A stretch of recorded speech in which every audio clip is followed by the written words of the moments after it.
Hey everybody, welcome to the J&J Sports Express for week 14 of the NFL season 2024. I'm your co-host for the evening, Jeff Cadillac, with, of course, my partner in crime, J.B. Ellis. J.B., how you doing tonight? Doing good. Thanksgiving was good. Had one good game on Thanksgiving. Who would think it'd be the Bears? But we're ready for week 14. Yeah, this season, I'll tell you, this season is really going by fast. A lot of teams, number teams, 4 teams in particular, are definitely, dominating the NFL. The rest is up for grabs. Um, but it's very interesting because every week these teams seems to be playing each other. So they're kind of like, in the mix to see who's number one early, late in the season and not just in the playoffs. But Uh, hey, we're looking at a great game on Thursday night, so let's get right off to it. You got Green Bay plus 3.5 at Detroit. JB, who you liking in this one? I'm not going to go against Detroit. I mean, granted, they had a game where they were close with the Bears, and the Bears should have tied it up. But, the coach that's no longer with the Bears is not there anymore. It was the Bears' game to tie, and if the Bears played in the first half, they could have actually won that game. But it's a new week. And even though the Packers are having a phenomenal season, and they're way ahead of where I thought they would be at this point of the year and this point of the rebuild, you got to go with the Lions. Banged up, not banged up. They're at home. You're playing at Ford Field. You got you got Goff, who's at home. Goff is Yeah, a killer at home. About to say Stafford. I'm going I back know years. that's a Freudian slip.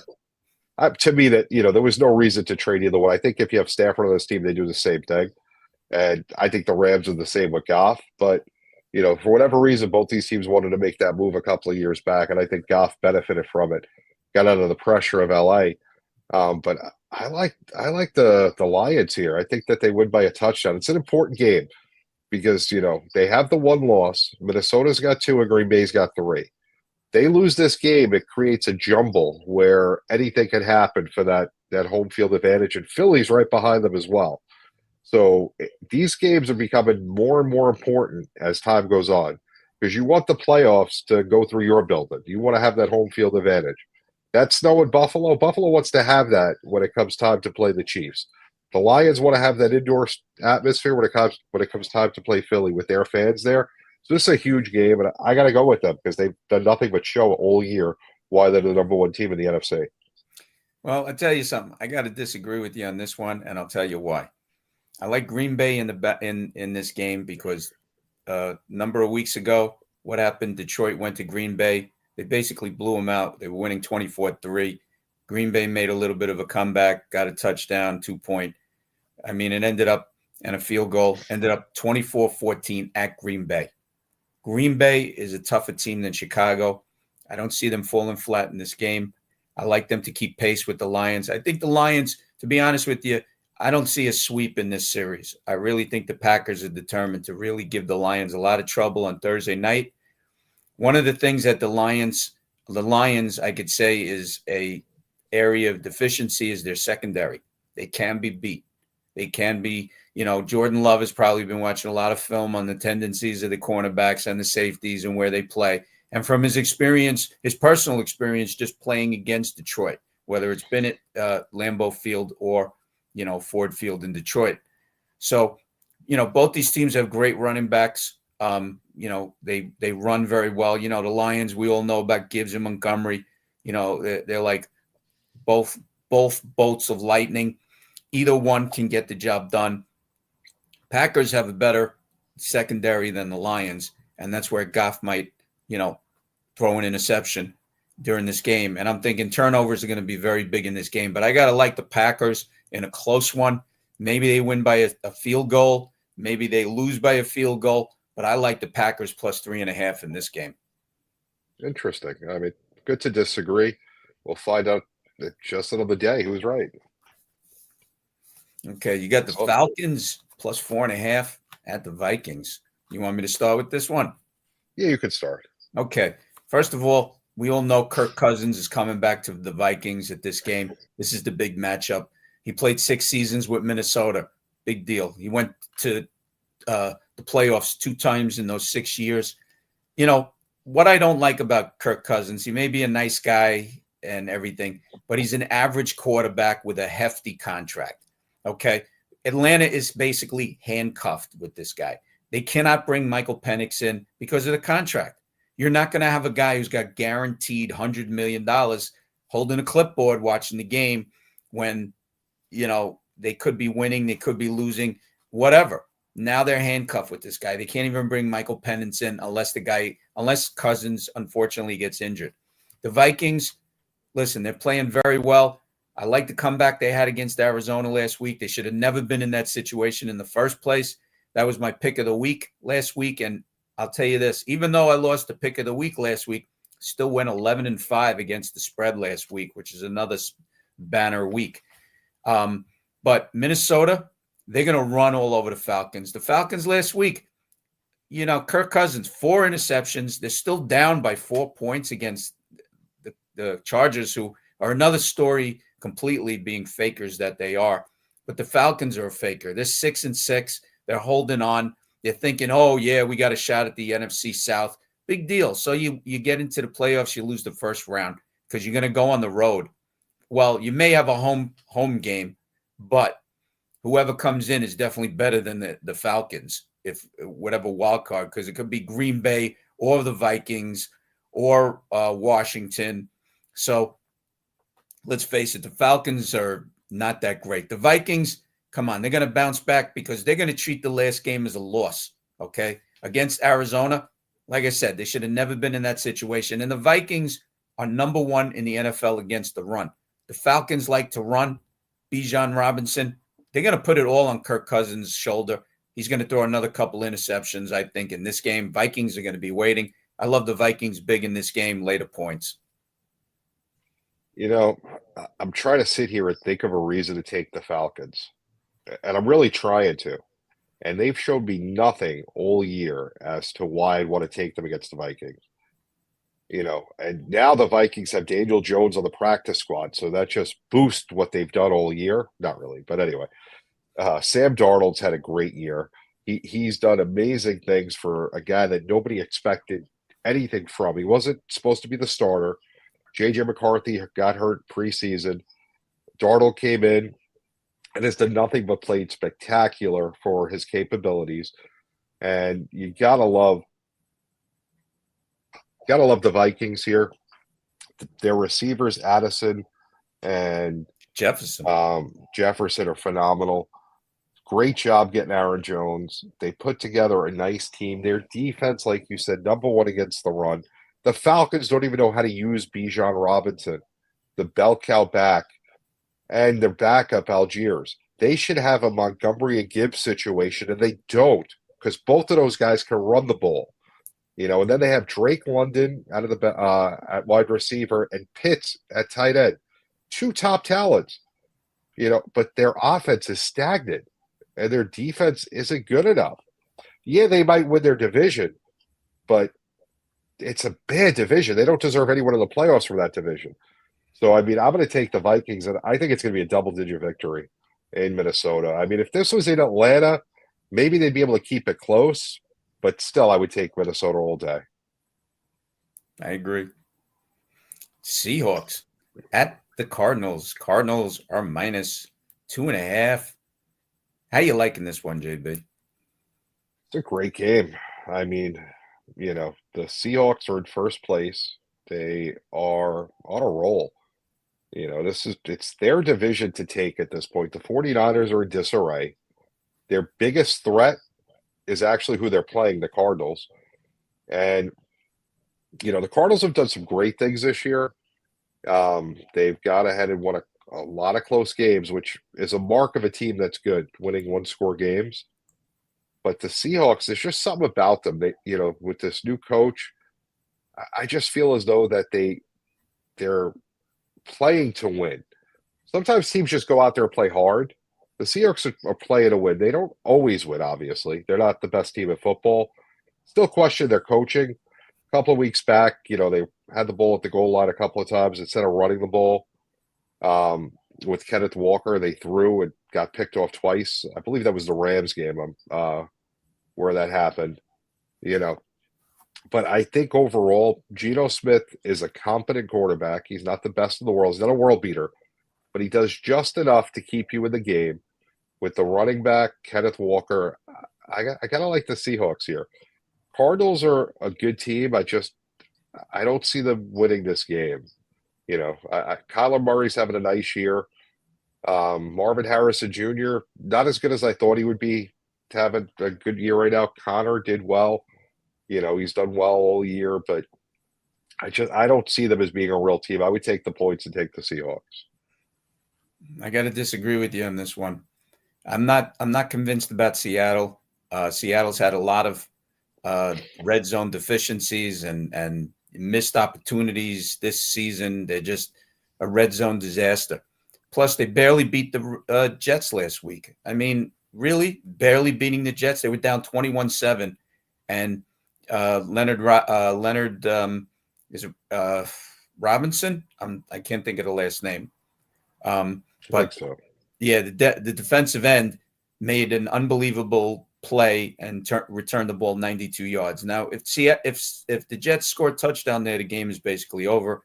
They were up 28-7, and the Seattle Seahawks lose a game that they should have won. But they turned it around on one play.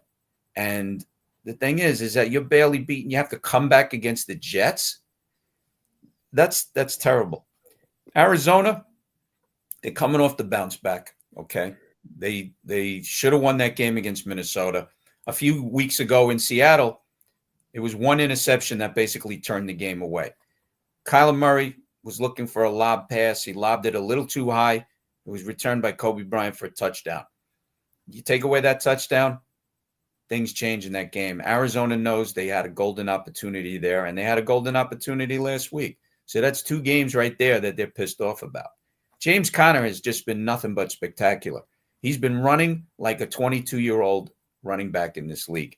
He takes so much pressure off Kyler Murray. It's incredible that he's doing what he can, and and that offensive line is actually holding up pretty well. And it's giving Murray the time, and it's creating running paths for James Conner that he never had in Pittsburgh, and that's why they got rid of him in the first place. He wasn't running. Here he's opening doors, and he just got an extension of his contract. I like Arizona on the bounce back. I like Arizona winning this game. They win between 3 and 7 points. It's going to be a tough game. Turnovers are going to be crucial in this game. But I like the Cardinals beating Seahawks in the revenge factor game in Arizona. That's fair. I mean, it's a toss-up, so I could go either way, but I like the Seahawks. So we got the Bills -4.5 traveling to SoFi against the Rams. Where do you start? Let me tell you something. First of all, the Rams, they're such fakers. It's unbelievable, because I'm going to tell you right now, the Bills right now are almost playing, well, they are on the same level as like the Eagles. And what did the Eagles do a couple of weeks ago at the Rams? They destroyed them. It was 37-14. And the reason why I don't like Sean McVay as a coach, it's 37-14, and he has his team driving in the last 2 minutes, not a chance in hell to win the game or even make it close. And he has them driving like the touchdown is going to decide the game. This is where you get your players injured unnecessarily. The game is completely over. Have the running back run a few spots or whatever, run the clock out, go home, learn from it. But for some reason, he has to play to the end of the game. It's ridiculous. He'll say, oh, we're professionals and all that. It's nonsense, because people get injured in this game. This is not like just basketball where you're shooting from 30 feet and, you can walk away. He's not a great coach. Buffalo Bills are playing on a level that they haven't played in years. They are not just beating teams, they're beating their families too.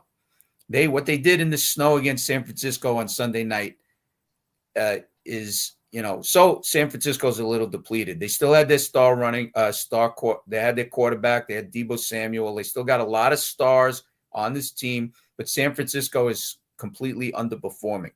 But that doesn't take away from the fact that the Bills are just overpowering teams. They want that number 1 seed. I don't know if they get it.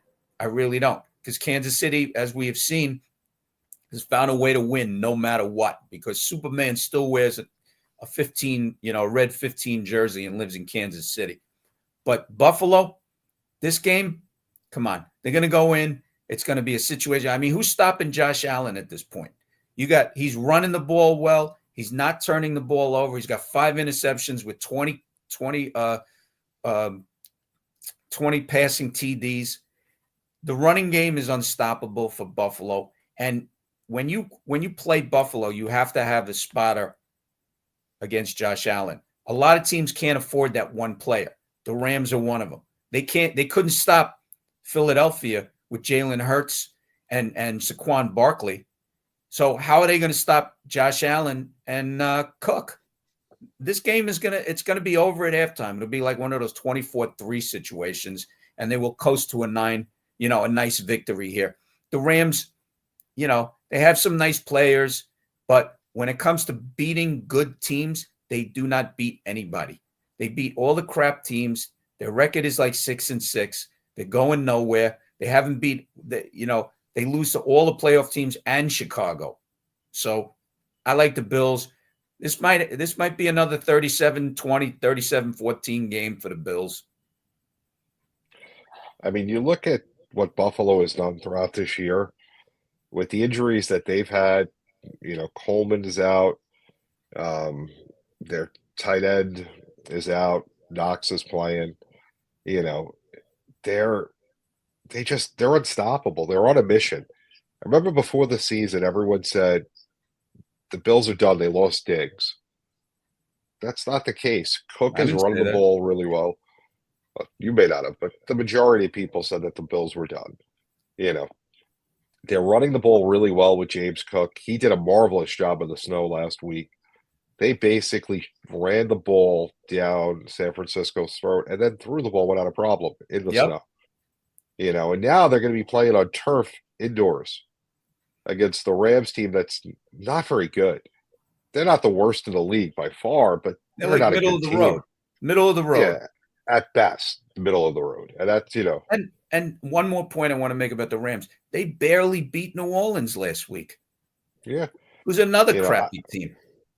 I'm not even sure why we're talking about this game. If the Bills don't win by double digits as a statement game, because they need to keep up with Kansas City if they want to have that number 1 seed.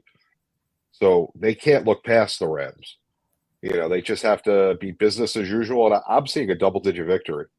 I mean, I don't know what the Rams could do to stop the Bills.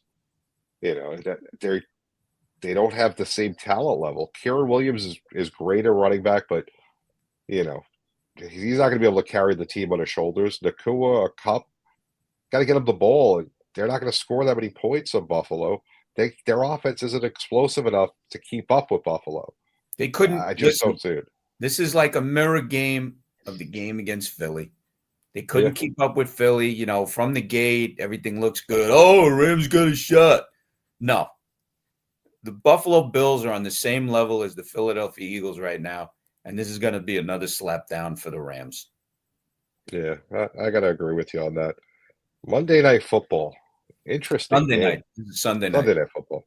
I was thinking it's Monday night. The Chargers going to Kansas City. KC -4. What do you like here? I'll tell you something. I got to go with the Chiefs on this one, and I'll tell you why. The Chargers, another team of fakers.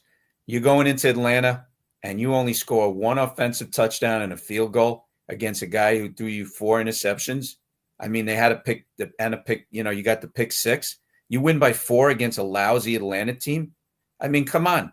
Who's running that team? I know Jim Harbaugh, it takes him a little time. It's like the first year you're trying things. You want to see who's really there.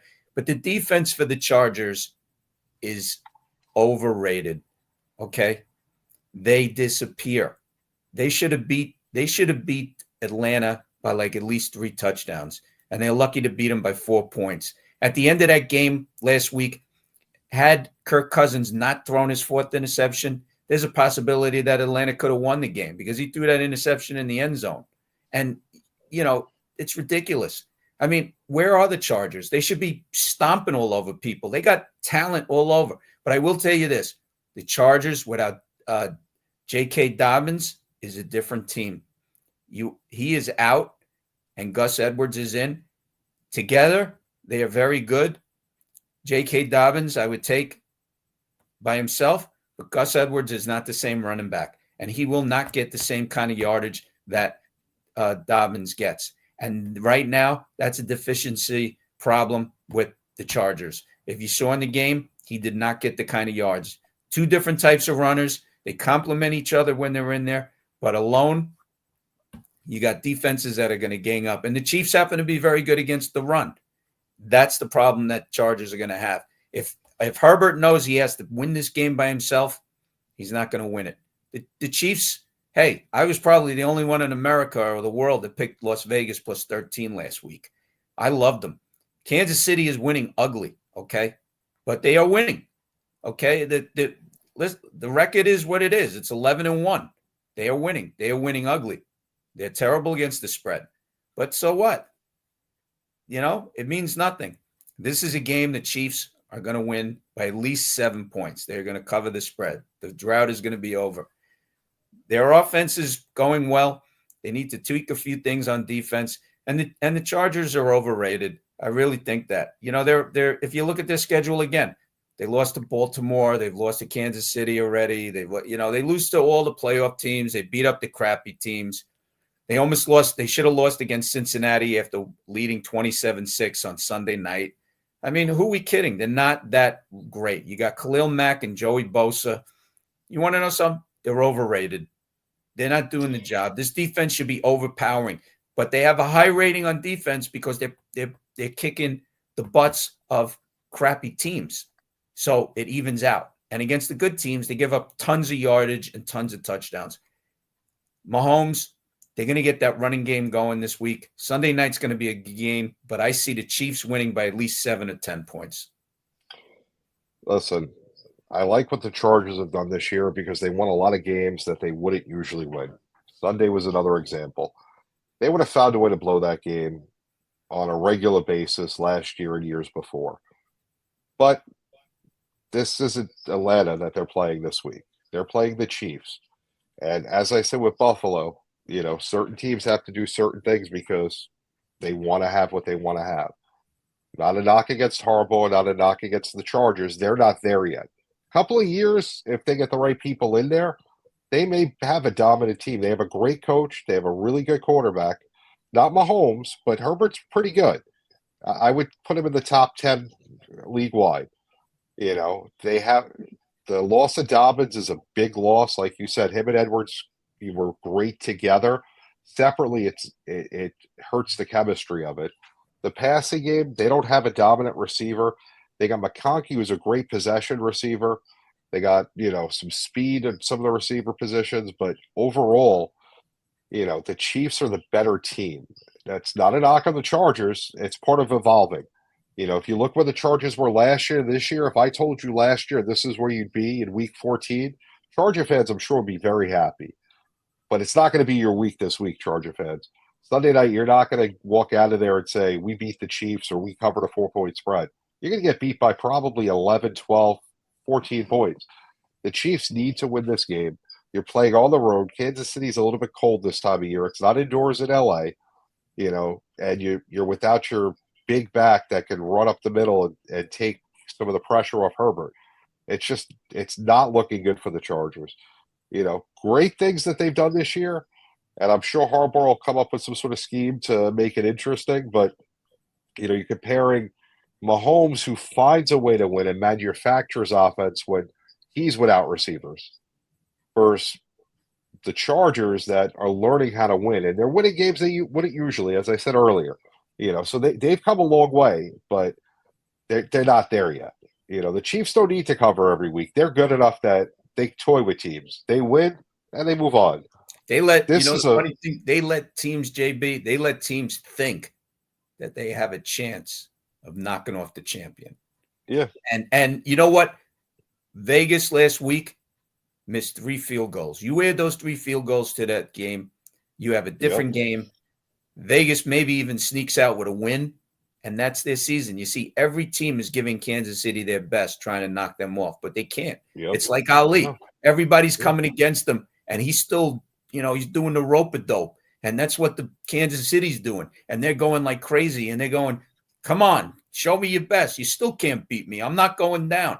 And that's what Kansas City is all about. Like I said, Superman wears a red jersey with number 15 on it. So real quick, I'm going to ask you one bonus game. So looking at the schedule, and you wouldn't think I'd be picking this game, but the Carolina Panthers are headed up to Philly.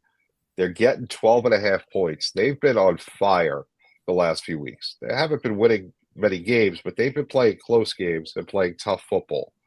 You think they can cover the 12.5 against Philly? That's a game that I'm still kind of looking at. And, they played very well against Kansas City. I don't know. I really don't know. That's a tough game. I have to really look at it further. If Philly were to actually lose a game like that, that would be a big embarrassment. I don't think they're going to lose that game. It's a big spread and they could get a possible backdoor cover on it. So I really don't know. It's something that I really have to look further into. And I'll probably put the analysis on my website and which way I'm going. Because, Bryce Young is looking better. And they should have beat Tampa Bay last week. I loved Carolina minus plus 5.5 at home against Tampa Bay. And they should have won that game. But Chuba Hubbard in overtime, he fumbles the ball and Tampa Bay goes the other way. And, at the end of the day, Carolina is a bad team with their record. And they do find ways to lose. But I give them credit. They're playing tough as of recently. It is the end of the season. They're not going anywhere. I don't know. Do they give Philly a run for their money? Philly likes blowing teams out, Yeah, I'm going to say based on their last 4 games, they covered 4 in a row. The last game they didn't cover was week number 8 in Denver. I think Philly's going to look past them, to be honest with you. Right now, Philly next week has the Steelers on the schedule, cross-state rival. Big game, two of the better teams in the NFL. Whether you like the Steelers or not, they're doing their thing, 9-3 right now. So, I think that may be part of the issue where they look past them a little bit, and Carolina is able to keep it somewhat close. I don't think they're winning the game, but I would take anything over 10 right now. I think, like you said, Bryce Young is starting to play good football. Chuba Howard is running the ball well. They found Adam Thielen again. He's alive and well. He can catch football still. And they have some nice pieces that are young. Their defense isn't horrible. Don't think they're going to win. Don't by any chance. Carolina's defense needs a couple of pieces because you can run on them, and that's the problem. Yeah. Philadelphia could run for over 300 yards against Carolina and still keep running. Chuba Hubbard will probably get, in the league. Chuba Hubbard will get like 60, 70 yards. The stats might be bloated because it could be a blowout. So they're just, it's all, garbage time and dummy points coming in. Philadelphia cannot afford, they're right behind Detroit. So they got to keep winning as well. And then they play Pittsburgh, which is not an easy game. Pittsburgh has a really tough schedule moving forward. I don't know. I really don't know. It's a tough, plus 13. I loved them against Kansas City, but, Philly's not winning ugly. They're beating teams. They're convincing. Yeah, it'll be interesting.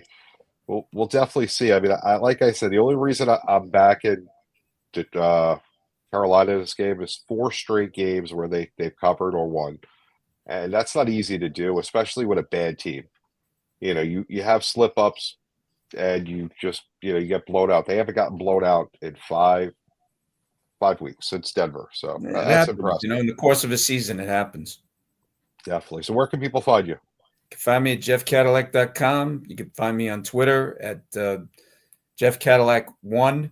And every Wednesday night here with my boy, J.B. Ellis on J&J Sports Express.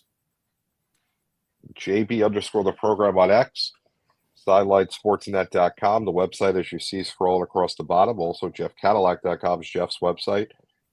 Sideline Sports every Tuesday, 8:30 p.m. Eastern. Wednesday morning on WGJY 99.1 in Atlanta or online. The Believe Network and many other places, but most importantly, here every Wednesday. We'll see you guys next week. Have a great week and enjoy the games.